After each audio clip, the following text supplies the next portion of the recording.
Question number 38, ये भी inorganic chemistry का ही क्वेश्चन है। इनऑर्गेनिक केमिस्ट्री में क्वालिटेटिव एनालिसिस के चैप्टर का एक क्वेश्चन है। इस क्वेश्चन में हमें एक फ्लो डायग्राम दिया हुआ है। एक्सिस के आई पोटेशियम फेरिस साइनाइड से रिएक्शन करके ब्राउनिश येलो सॉल्यूशन बना रहा है। इस सॉल्यूशन का ट्रीटमेंट जिंक सल्फेट से कराने पर व्हाइट प्रेसिपिटेट बनता है और ब्राउनिश येलो फिल्ट्रेट मिलता है। Brownish yellow filtrate sodium thiosulphate के साथ कलरलेस सॉल्यूशन बना रहा है। यहाँ पे हम लोग स्टार्टिंग से चलते हैं। Ki एक रिड्यूसिंग एजेंट होने के कारण पोटेशियम फेरिस साइनाइड में जो आयरन +3 स्टेट में है उसको रिड्यूस करेगा और खुद ऑक्सीडाइज होगा। तो ये फेरिस साइनाइड को I- फेरोसाइनाइड में रिड्यूस करेगा। फेरोसाइनाइड में ऑक्सीडेशन स्टेट +2, फेरिसाइनाइड में +3 और खुद ऑक्सीडाइज होगा I2 में। लेकिन ये I2 एक्सिस ऑफ Ki में प्रेजेंट होने के कारण Ki3 का ब्राउनिश येलो सॉल्यूशन बनाएगी। तो यहां पे ब्राउनिश येलो सॉल्यूशन हमें दिखाई देता है Ki3 के प्रेजेंट होने के कारण। अब ये ब्राउनिश येलो सॉल्यूशन और पोटेशियम फेरोसाइनाइड ये दोनों ही फिल्ट्रेट में है। इसकी रिएक्शन FeCN6 4- की रिएक्शन जिंक आयन से कराने पर K2ZN3 FeCN6 ट्वाइस ये व्हाइट पीपीटी मिलता है और साथ में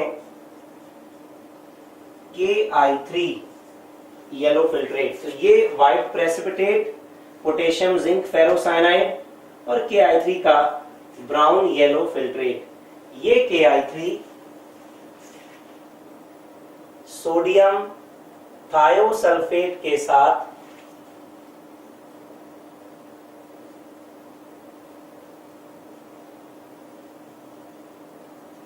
कलरलेस सॉल्यूशन बनाता है।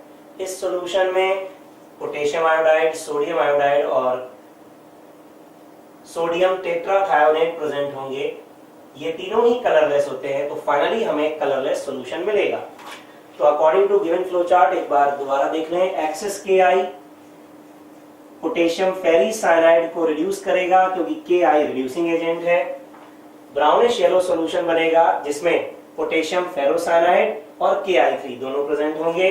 इसकी रिएक्शन जिंक सल्फेट से कराने पर जिंक सल्फेट में जिंक आयन पोटेशियम फेरोसाइनाइड के साथ व्हाइट कलर का प्रेसिपिटेट बनाएगा और Ki3 ब्राउनिश येलो फिल्ट्रेट में प्रेजेंट रहेगा। ब्राउनिश येलो फिल्ट्रेट की रिएक्शन सोडियम थायोसल्फेट जिसे हाइपो भी कहते हैं इससे कराने पर ये रिड्यूस हो जाएगा आयोडाइड आयन में जो कलरलेस होता है और सोडियम थायोसल्फेट ऑक्सीडाइज हो जाएगा सोडियम टेट्राथायोनेट में, ये भी कलरलेस होता है। अब इसके ऑप्शंस देख लें। The first reaction is a redox reaction, बिल्कुल सही है। फर्स्ट रिएक्शन रिडॉक्स रिएक्शन है। इसमें आयरन रिड्यूस हो रहा है और आयोडीन ऑक्सीडाइज हो रहा है। सेकंड में white precipitate is Zn3 FeCN6 twice.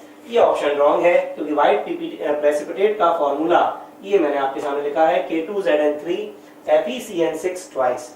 इसके बाद थर्ड ऑप्शन है addition of filtrate to starch solution gives blue colour. इस फिल्ट्रेट में स्टार्च सॉल्यूशन मिलाने पर ब्लू कलर देता है क्योंकि इस फिल्ट्रेट में हमारे पास I3- आयन है। इस I3- आयन की स्टार्च सॉल्यूशन से रिएक्शन कराने पर ब्लू कलर बनेगा। Third option correct.